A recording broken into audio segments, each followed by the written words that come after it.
in this world, but we're not of this world. I originally heard this wise words from my teacher, Michael Bernard Beckwith, and at first I didn't understand what does it mean that we're in this world, but we're not of this world. And ever since then, I decided to understand it. What does it mean? And why is that important to know? And today I'm going to bring to you this wisdom, suggest to you a couple of things, especially because we're living in times where everything is moving very fast. Energies can travel like a roller coaster. I've had a couple of sessions later and my client said, Paula, some days I'm up, some days I feel like I'm going down. And I've felt those energies myself, where changes happen so rapidly, things are so new and we don't even know what to do with that. Or even in our own lives, we're seeing this. We're changing our minds, we're questioning things. We don't even know what's going on. We don't know what's going to happen. And how important is to know this truth, that we are in this world, we're not of it. So what this means is that we're eternal beings. Now, you don't have to believe this, and I'm going to invite you to open your mind to the possibilities. And what I mean by eternal beings is that the truth of who we are is this intangible thing that was never born, it will never die. Now we come into this world and we collapse into this body.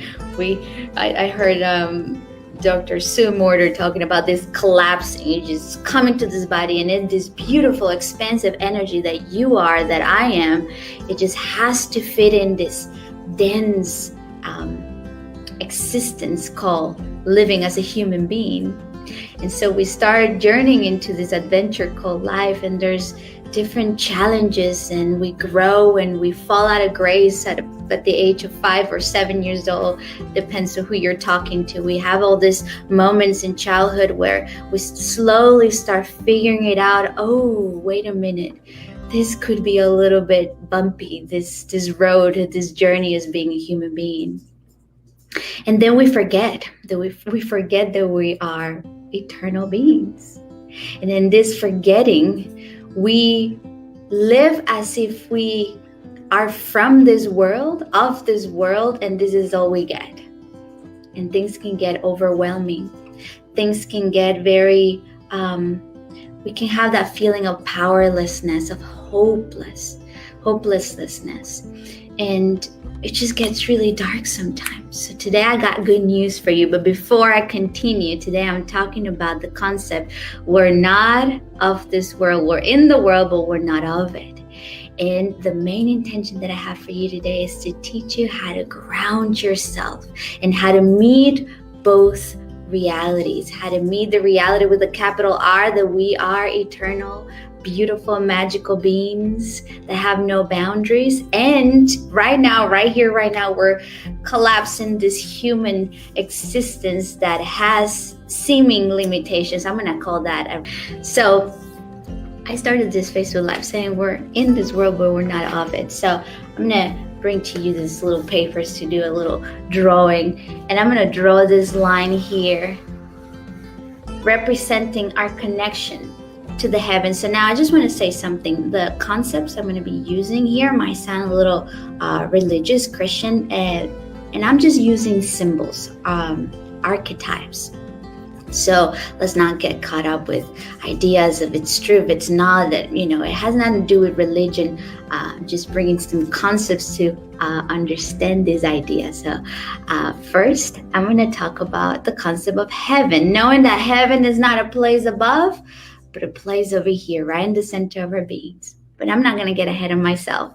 First concept is that we have this line, and imagine that this is the line, your growth, your connection to the invisible, to that place where we come from and then we go to after we transition back into eternity. Because remember, we are mortal beings in this human experience, immortal in the spirit world. And So I'm going to call this our connection to the heavens, our connection to that aspect of self that is invisible, intangible. And then we have our existence here on earth, our human existence. Here is where we experience, the birth, and then the growing, and then forgetting, and then the learning and going through challenges, and getting married or not, or having babies or not, losing jobs, getting sick, and all the beautiful things, eating chocolate, going to the beach, falling in love, all those beautiful things that we live in this human existence. So as you can see, there's a cross here, which has a lot of symbolism, so much metaphysical symbolism. And so we are not of this world, but we're in this world. Now let me tell you something, and this has happened to me. Sometimes we're very good. We're very good at connecting with the world that is invisible, with the reality with the capital R. And then we learn concepts of oneness. We learn concepts of connectivity. We're all one. We're one with Mother Earth. We're one with it all. We're one with our brothers and sisters. And it's amazing. It feels really good. We learn spiritual principle. That joy is the essence of this universe. That peace is eternal and is always available. So all of these beautiful things, and maybe you don't have to learn it, but you just close your eyes. And when you go within and you get very silent, you go, oh.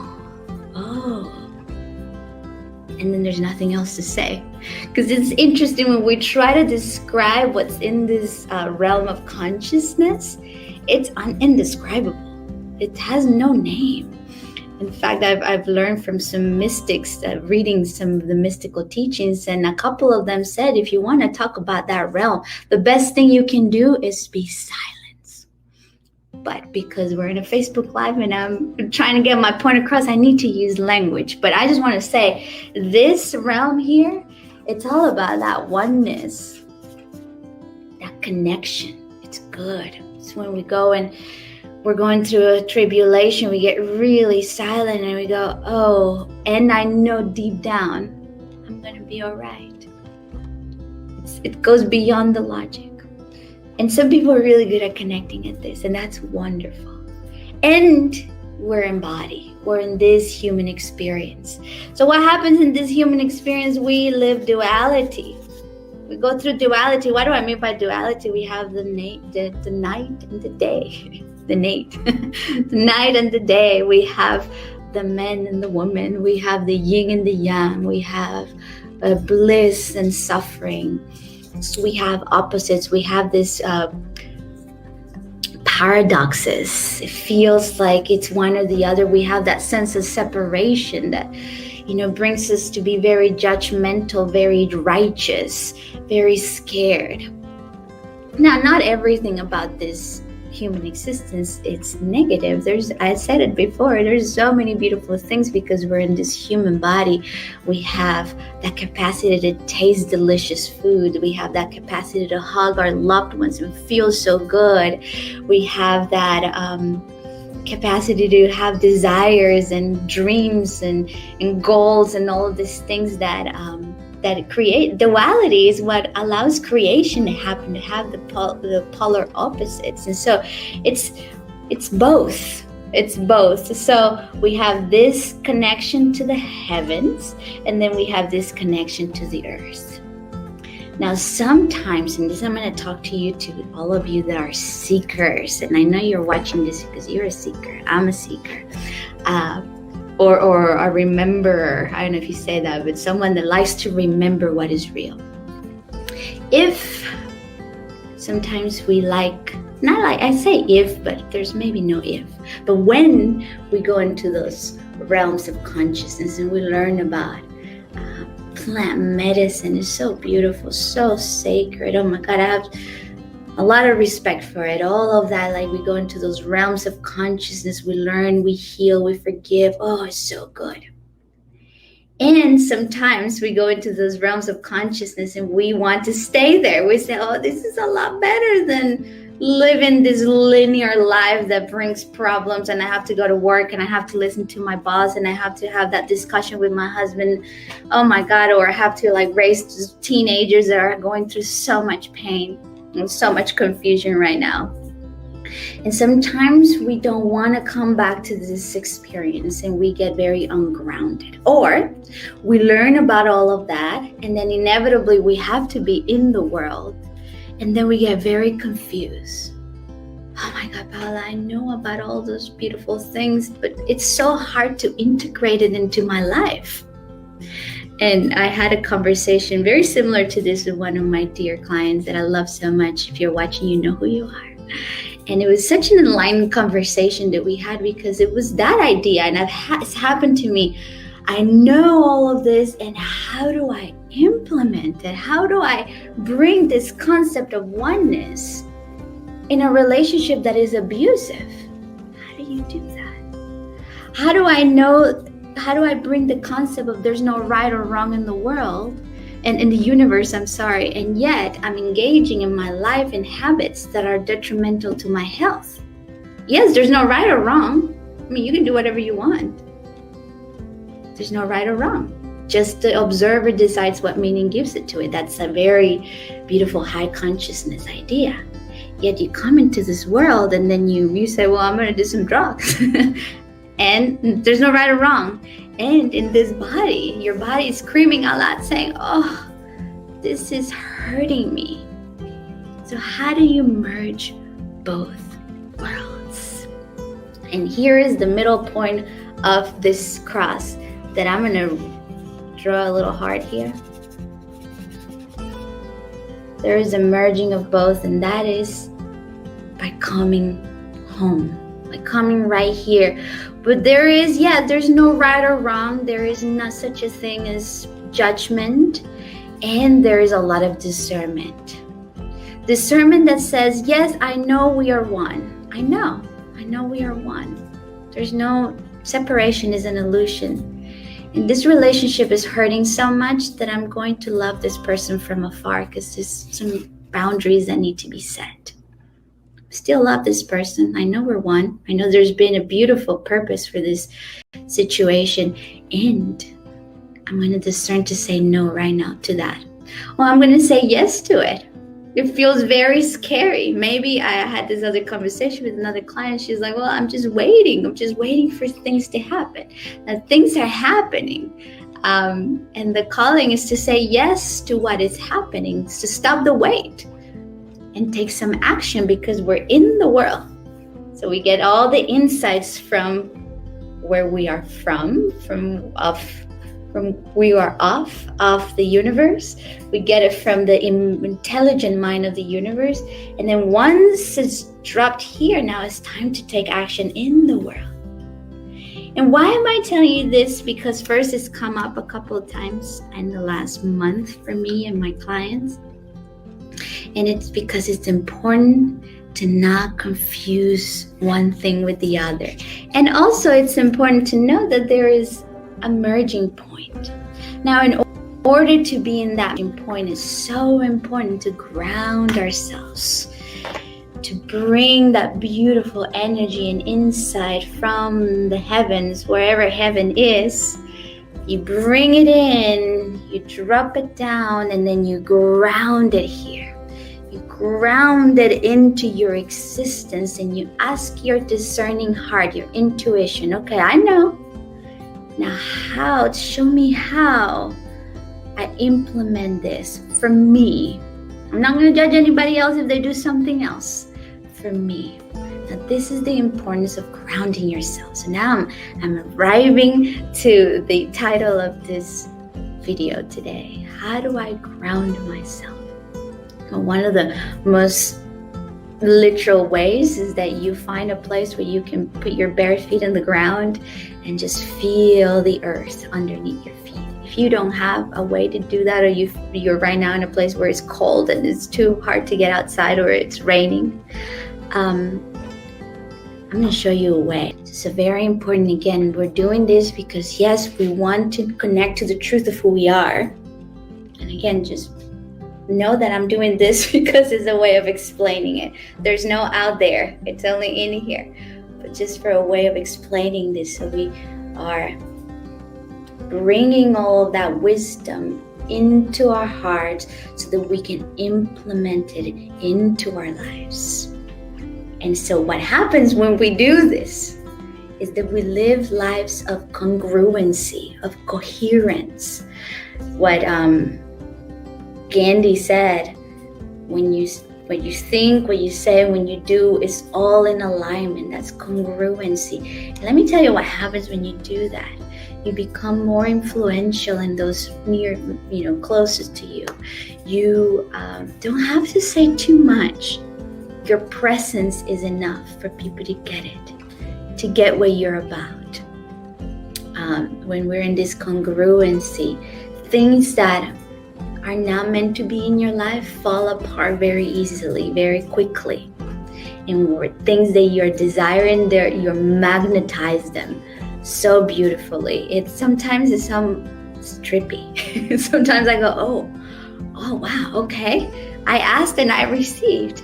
And it is my practice every day. Yes, I want to connect in my meditation. I want to connect to Source. And then tell me, what does that mean for my life? So let's do it right now. It's very easy. So you're going to close your eyes. We're just going to take a deep breath in. And you're going to exhale down. And you're going to imagine that you're going to be calling back your attention from other places, from other times, from other people and other events. So imagine that your attention has been somewhere else and you're calling it back with your awareness. We're calling that attention back into our bodies. And when you breathe in, I want you to breathe in that energy. And when you breathe out, I want you to imagine your body filled with energy. Inhale. Exhale, fill your body with energy. And again, sometimes it might take a couple of times to bring your energy back. Use that inner authority that lives within you. Call back your attention from the past, from the future, from other people, from circumstances that have happened. Bring it back. So as you're there in your body, maintain a strong presence in your body. Now I want you to imagine that at the base of your spine, in your root chakra, there is a beautiful cascade of energy growing out of the base of your spine. Or perhaps you want to imagine that these are roots growing out of the base of your spine, growing, going down your feet. And I want you to imagine that they start penetrating the floor and then they're reaching down to the earth. Once this roots or this energy, this energetic roots start penetrating down, I want you to imagine that these roots grow down, all the way to the center of the earth.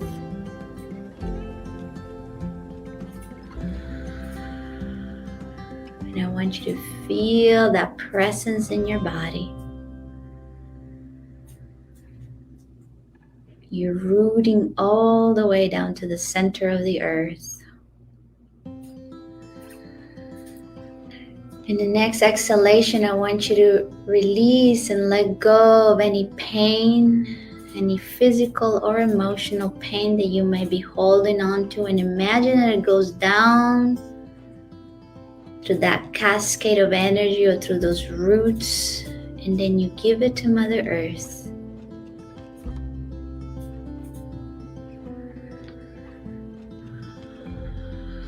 And feel a strong presence in your body and very grounded, maybe a little heavier in your body.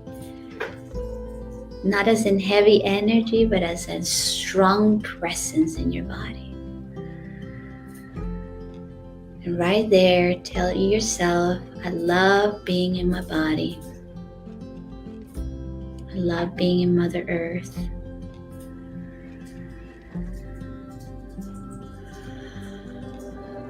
And bring that energy into your heart.